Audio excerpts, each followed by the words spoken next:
حج کے جو وہاں کے خوبصورت مناظر، وہاں کی نعمتیں اور حج کی جو روح ہے، انشاءاللہ اس کے متعلق باتیں کریں گے۔ سب سے پہلے تو حج یہ اللہ کا ایک بہت خوبصورت اور اہم ترین فریضہ ہے۔ یہ فریضہ بیان نہیں کیا جا سکتا۔ آج تک تو ہم بھی پڑھتے تھے کتابوں میں استادوں سے، لیکن جب اس کو ادا کیا تو معلوم ہوا کہ اس کی زبان سے تعریف کی ہی نہیں جا سکتی۔ اللہ نے اس کے اندر ایسی خوبصورتی رکھی۔ حج کے پورا سفر ایک اللہ کے عشق کا کام ہے۔ آدمی گھر چھوڑتا ہے، مال خرچ کرتا ہے، سب کچھ چھوڑ کے جاتا ہے اور وہاں تھکتا ہے، محنت کرتا ہے، آرام کے باوجود وہ آرام نہیں کر سکتا، اپنی مرضی سے پہن نہیں سکتا، اس کے اوپر بہت ساری پابندیاں ہیں۔ یہ سب کچھ اللہ کے عشق اور دیوانگی اور محبت میں بڑا ایک محبت اور عشق والا سفر ہے، سفر حج۔ جب آدمی غور کرتا ہے، حضرت ابراہیم علیہ السلام کی زندگی اٹھا کر دیکھتا ہے تو پورے حج کے سفر میں حضرت ابراہیم علیہ السلام کی جو یادگاریں ہیں، وہ بیت اللہ کا ان کا بنانا، بیت اللہ کی تعمیر ابراہیم اور اسماعیل نے کی۔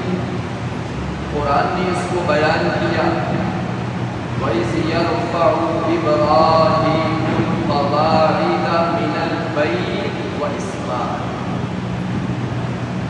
ابراہیم اور اسماعیل نے اللہ کا گھر بنایا اور گھر بنا کر پھر اللہ سے کہا، اے میرے رب تقبل منا، تو ہماری باپ بیٹوں کی اس محنت کو قبول فرما۔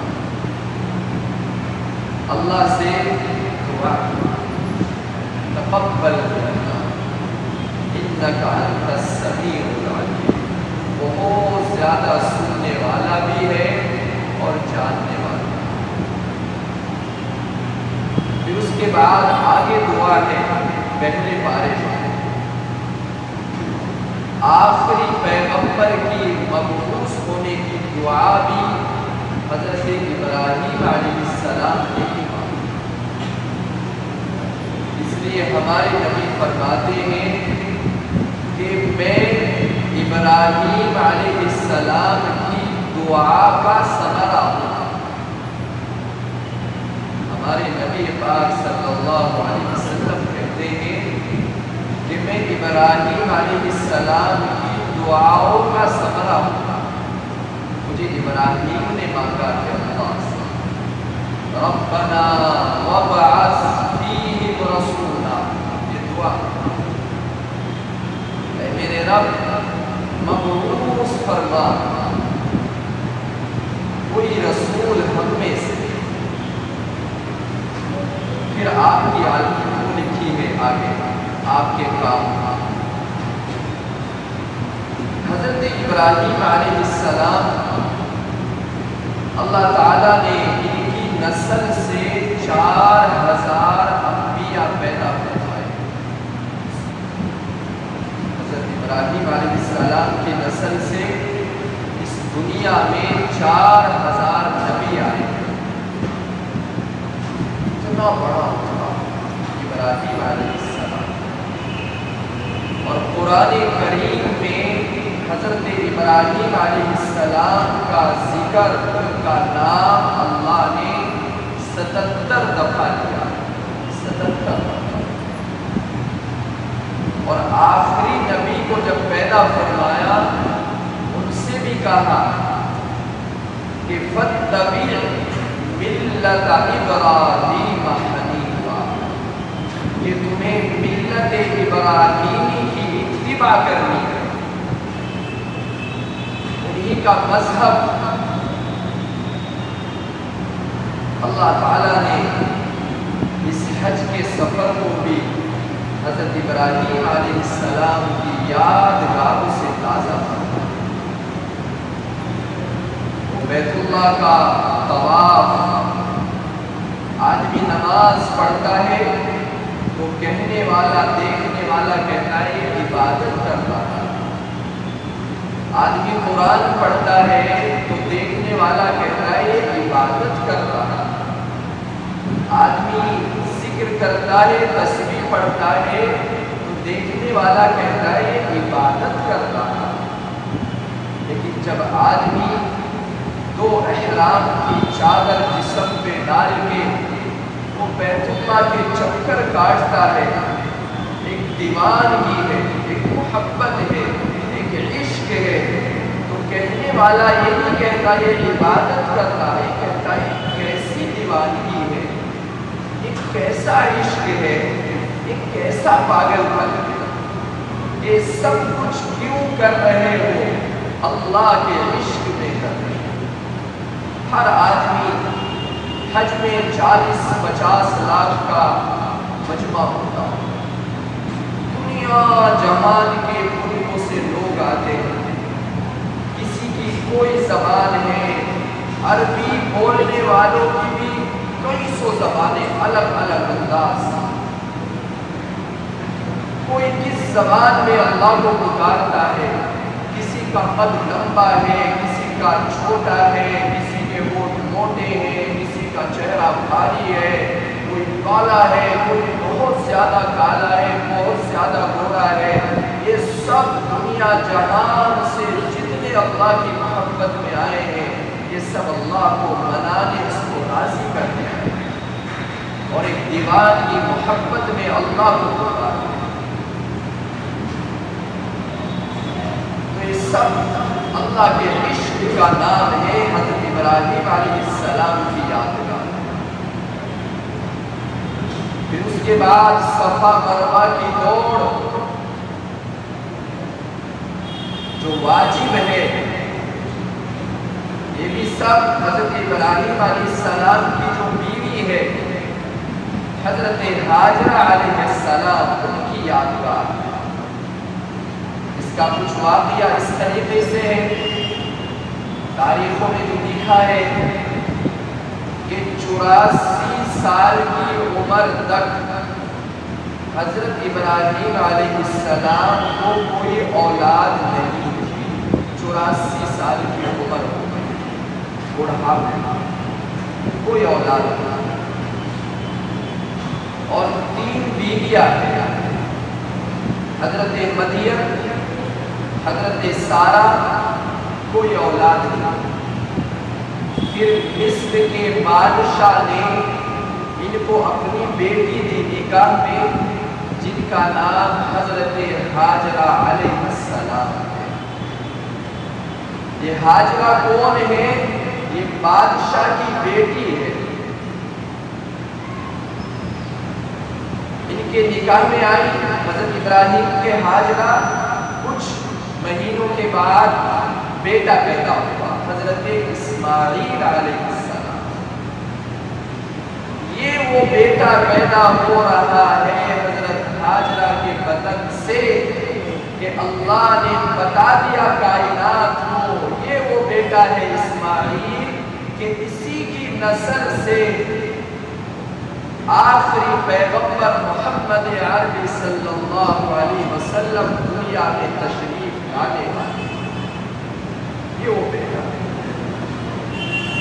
تو آپ فلسطین میں رہ رہے تھے، دونوں بیویوں کو لے کر، حضرت ہاجرہ تیسری بیٹا ہوا، تو پہلی جو بیوی تھی حضرت سارہ، ان کو چڑ پیدا ہو گئی کہ میں تو اتنے زمانے سے نکاح میں ہوں، اس سے کوئی اولاد نہیں ہوئی، اور اب ہاجرہ سے بیٹا ہو گیا، واپس میں ہوتی نا تھوڑی بہت سوکا تھا، تو چڑ پیدا ہو گئی حضرت سارہ کہنے لگی ابراہیم سے انہیں میری نظروں سے دور کرو، یہ سب اللہ کی طرف سے ہوگا۔ حضرت ابراہیم پہلے انکار کرتے رہے، ٹالتے رہے، لیکن وہ کہتی رہی نہیں، انہیں میری نظروں سے دور لے جاؤ۔ حضرت جبریل آئے، اللہ کا حکم ہے آپ فلسطین چھوڑ دو۔ اونٹنی پر بٹھایا حضرت ہاجرہ کو، بیٹے اسماعیل کو چھوٹے سے، اور خود پیدل چل رہے، کہنے لگے ابراہیم مجھے کہاں جانا ہے؟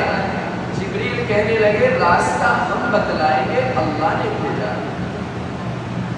وہ چل رہے ہیں، وہ چلتے چلتے فلسطین سے اردن پہنچے، پھر وہاں سے چلتے چلتے وہ آج جہاں مکہ ہے، صفا مروہ ہے، وہاں 4 پہاڑ تھے، ایک صفا، ایک مروہ، ایک جبل ابی قبیس، اور ایک اور پہاڑ جس کو آج جبل عمر کہا جاتا ہے۔ یہ 4 کالے پہاڑ چاروں طرف، بیچ میں ایک جگہ نشیب والی جگہ، وہاں حضرت جبریل آئے، کہنے لگے اپنی بیوی ہاجرہ بیٹے اسماعیل کو یہاں چھوڑ دو۔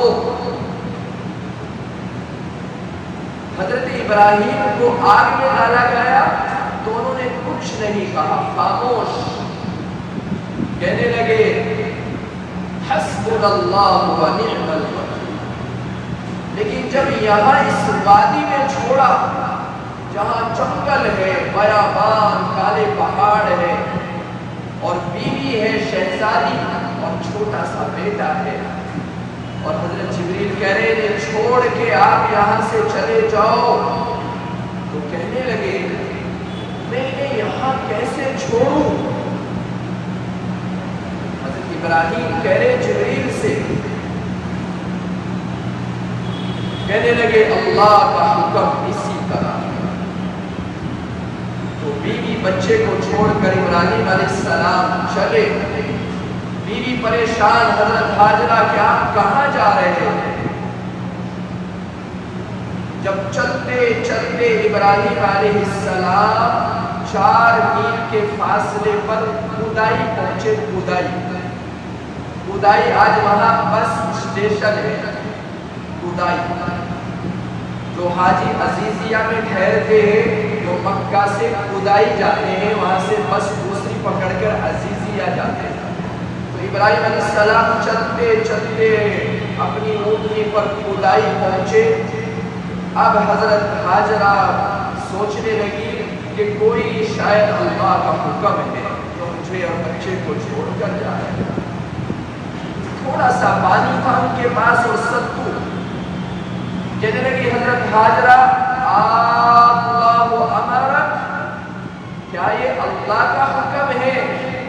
ابراہیم علیہ السلام ایسے کرنے لگے، ہاں یہ میرے اللہ کا حکم۔ پھر وہ ہاجرہ نہیں رہی، پھر تو وہ ایک دم مطمئن ہوئی، وہیں اس وادی میں بیٹھے صبر کے ساتھ، استقامت کے ساتھ، کہ جب اللہ کا حکم ہے اب اللہ ہمیں ضائع نہیں کرے۔ تو یہ سب اللہ کی مشیت سے ہو رہا ہے کہ 2 بیویوں سے بچے نہیں ہوئے، فلسطین میں تھے، بادشاہ کی بیٹی بھی، ایک بیوی نے جلن حسد کیا انہیں دور کرو نظروں سے، وہاں سے حضرت جبریل لے کر مکہ کی وادی صفا مروہ میں آئے۔ یہ سب اللہ کے حکم سے۔ حضرت ہاجرہ جب کوشا، سب پانی ختم ہو گیا، بچہ بلبلا رہا ہے، تو دوڑ رہی ہے صفا سے مروہ، مروہ سے صفا، صفا سے مروہ، مروہ سے صفا، صفا سے مروہ، مروہ سے صفا۔ اللہ نے ہر ایک حاجی سے کہا کہ تجھے حج پر جب تو آئے تیرے لیے واجب ہے صفا مروہ مروہ صفا کے 7 چکر کھائے۔ اللہ کو حضرت ہاجرہ کے لیے ادا اتنی پسند آئی، آج بھی وہاں گرین کلر کی ہرے کلر کی لائٹ لگی ہوئی ہے اوپر چھت پر، جہاں حضرت ہاجرہ دوڑی تھی وہاں ہر حاجی دوڑتا ہے اور یہ پڑھتا ہے قرآن کی آیت ان الصفا والمروۃ من شعائر اللہ فمن حج البیت او اعتمر فلا جناح علیہ ان یطوف بہما۔ اس کو دوڑتے دوڑتے پڑھتے ہوئے سارے حاجی جاتے۔ یہ ایسی ادا، ایسا خوبصورت سفر ہے یہ حج کا۔ میرے بھائیو، حج ایک بڑی مشقت کا سفر ہے۔ یہاں انبیاء نے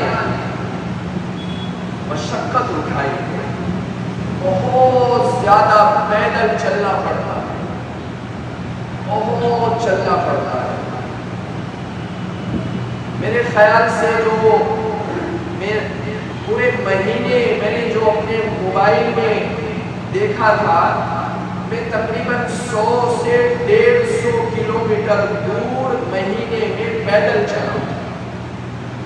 یہ ایسا سفر ہے، آدمی ہوٹل سے حرم آتا ہے پیدل جاتا ہے پیدل، اور پھر جو حرم چھوڑ کے مینا جاتا ہے، پھر مینا سے پورا وہ 5 نمازیں مکمل کر کے عرفات جاتا ہے پیدل۔ یہ تقریباً 5-6 کلومیٹر دور کا سفر۔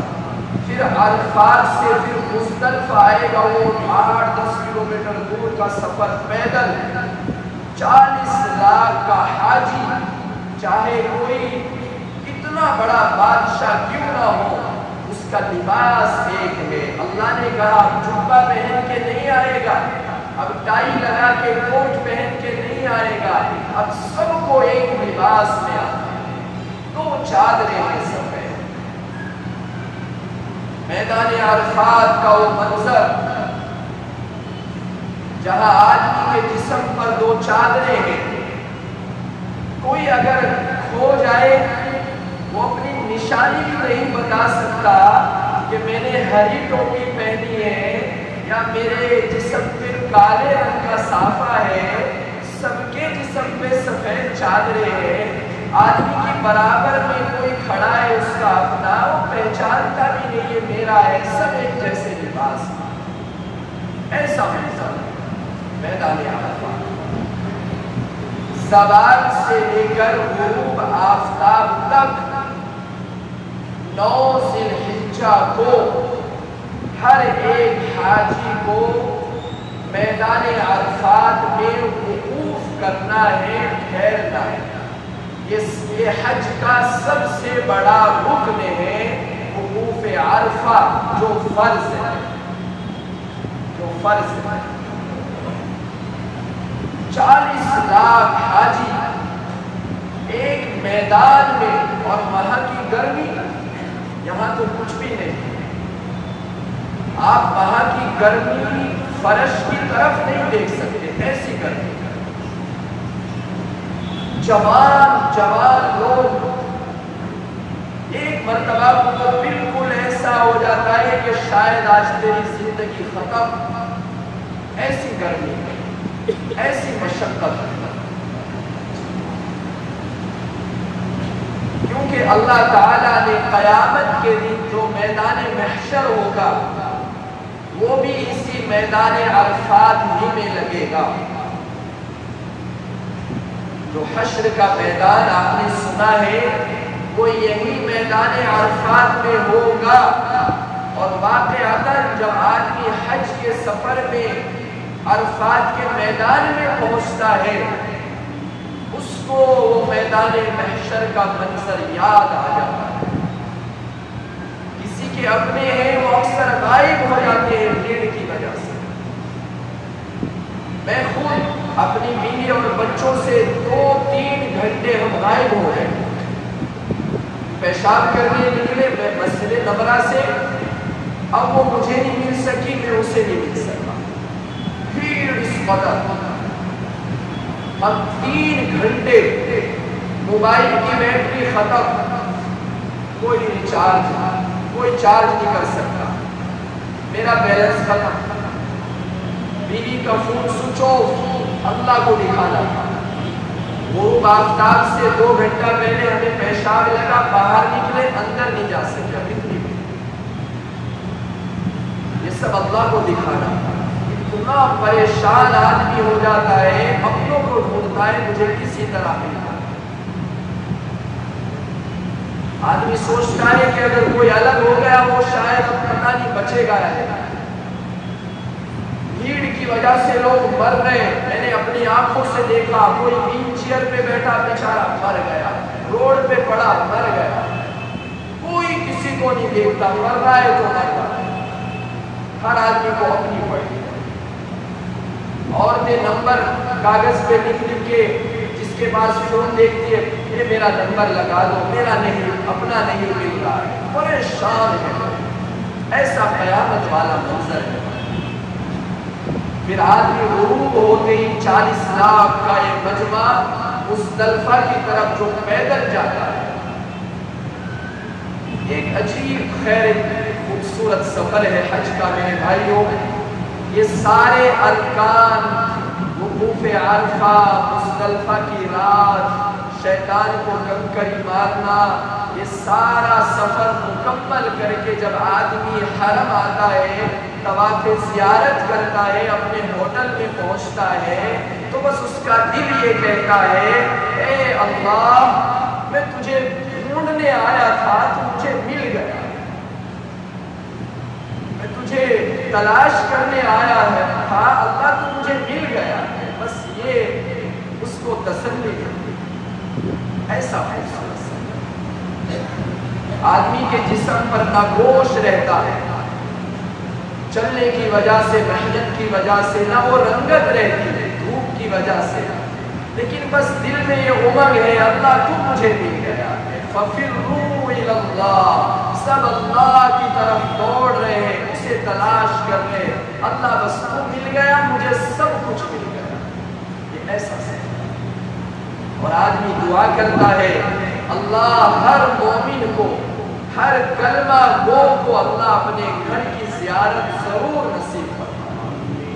الحمدللہ میں نے اپنے سارے مقتدیوں کے لیے، سندر نگری کے لیے خاص طور سے اللہ کا فضل ہے، جتنے ہمارے اپنے دوست احباب ملنے جلنے والے سب ہمارے عزیز مقتدی، یہاں کے تمام مسلمان، میرے سب کے لیے اللہ کا فضل ہے، نام لے کر چہروں کا تصور کر کے ہر موقع پر اللہ کے فضل و کرم سے سب کے لیے دعا کی ہے۔ اللہ اپنے شہر کی، اپنے نبی کی اس مبارک سرزمین کی، اور اللہ تعالیٰ ان تمام مبارک اور مقدس جتنے بھی یہاں مقامات ہیں، اللہ سب کو ان کی زیارت نصیب فرمائے۔